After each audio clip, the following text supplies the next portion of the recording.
Երեկ վարչապետ Նիկոլ Փաշինյանը կառավարության նիստի ընթացքում անդրադարձել էր հայ առաքելական եկեղեցիներին ու այնտեղ տիրող իրավիճակին։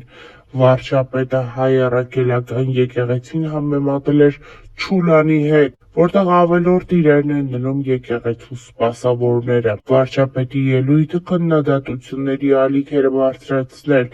ինչից հետո վերջինս որոշել է ֆեյսբուքյան հարթակում ևս գրառումներով հանդես գալ։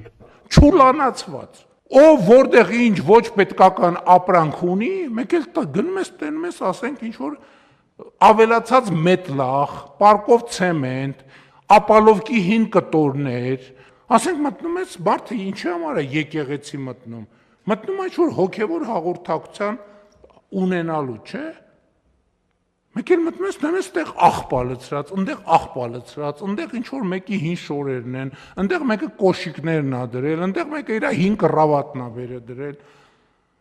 Բայց ո՞նց կարելի ասենց էլի, այսքան ինչքան կարելի է այսքան կեղծ լինել, հարգելի ներկաներ, ինչքան կարելի է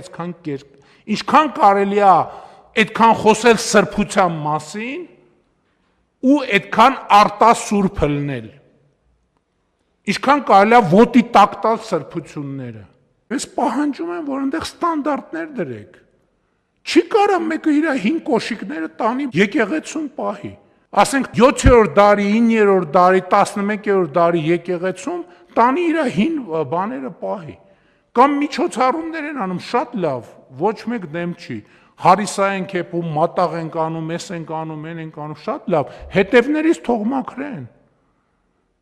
Դա իմ որպես հոգևոր զգացմունքներ ունեցող մարդու եւ համոզված եմ բազմաթիվ մարդկանց ինձ վիրավորում է։ Այս ելույթին կոպիտ արձագանք էր տվել Բագրատ Սրբազանը։ Նիկոլ Փաշինյանը փորձել է պաշտպանվել ֆեյսբուքյան հարթակում հետևյալ կերպ. Սրբազան, գնա շարունակիր քեռուդ կնգան դոմփել, ինձ հետ ինչ գործ ունես։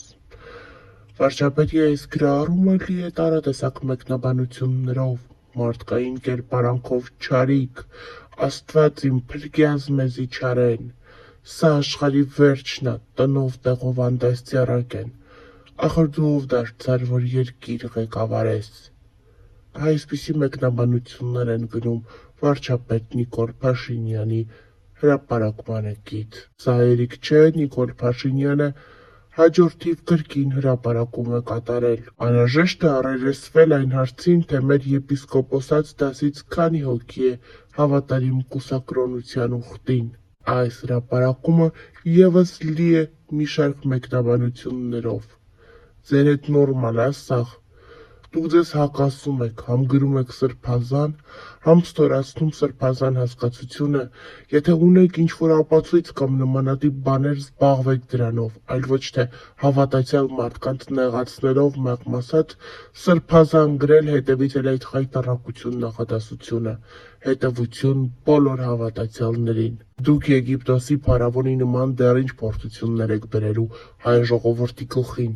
ժամանակը գնաց, ես վստահ եմ։ Իսկ անհրաժեշտ է առերեսվել այն հարցին, թե դուք թուրք եք, թե հայ։ Ոնց կարա հայը, այն էլ որ ներկայացնում է ամբողջ աշխարհին Հայաստանը, հային ու հայկականը, այսքան սրբապիղծ լինի, ատի այսքան կրոնն ու հայկական ամենարժեք, ազգովի գետինն ենք մտնում, քո ու քո ընտանիքի փոխարեն,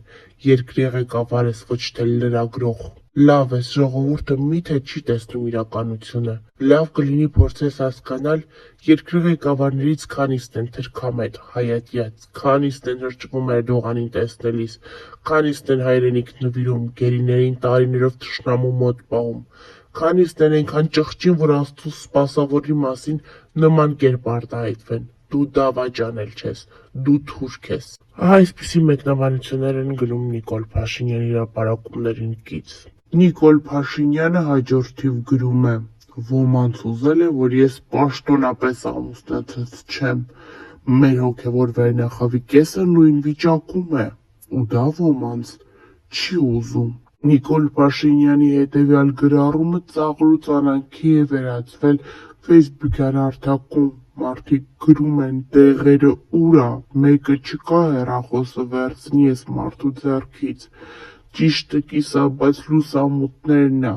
Մի լավ աղջիկ ճարենք պսակենք ձեզ։ Հասկանում եմ, որ պարապ եք, երկրում խնդիր չկա, որ հասել եք այս թեմային, ուղղակի խնդիրն այն է,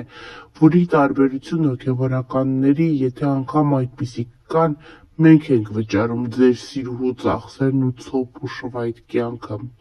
այս խայտառակ էջն էլ կփակենք, ձեզ բան չմնաց։ Սրա հրապարակումները կիսաբաց լուսամուտների թեմայից է, իրար հայհոյեք, իրար քննադատեք ու մի ամանից լապ կերեք, բայց ամենակարևորը հարևաններին ծիծաղեցրեք մեր վրա։ Ու վերջում մենք ենք պատասխան տալիս ձեր արածների համար։ Ցանկացած պետական գույն պետք է գնանշվի, որ մարդիկ հասկանան, որ դա արժեք ունի, որ ամեն ինչը ունի իր ծախսը, իր գինը,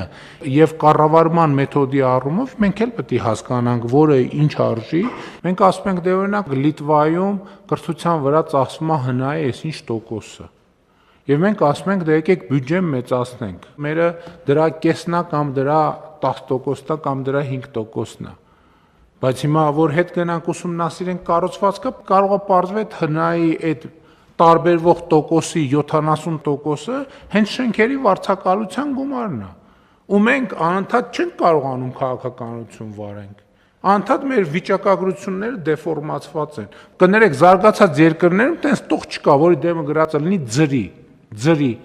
Մեր երկրում տողերի 80%-ի դեմը վիրտուալ գրածա ձրի, հետո մենք ասում ենք, բայց այս երկրում հնա այսքան տոկոսն է, մեր երկրում հնա այսքան տոկոսն է։ Մենք մեր հələ հնան ու մեր ծախսերը հաշվել չգիտենք նորմալ։ Ցանկացության ժամանակ երթման արարողության հետ կապված սահմանում ենք արձակուրդի իրավունք 2 օրով, իսկ ծառայության ընթացքում ամեն 6 ամիսը մեկ բոլոր ժամկետային զինծառայողները ստանում են արձակուրդի հնարավորություն։ Ում ծառայություն ավելի բարդ արձակուրդ գնում են 10 օրով, մյուսները 7 օրով։ Սա օրենքով սահմանված է, բայց սրանով չի բացառվում արձակուրդի այլ հնարավորություններ, այլ այն մյուս հնարավորությունները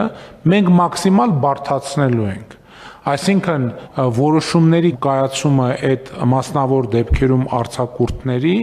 արդեն հնարավորինս տանելու ենք դեպի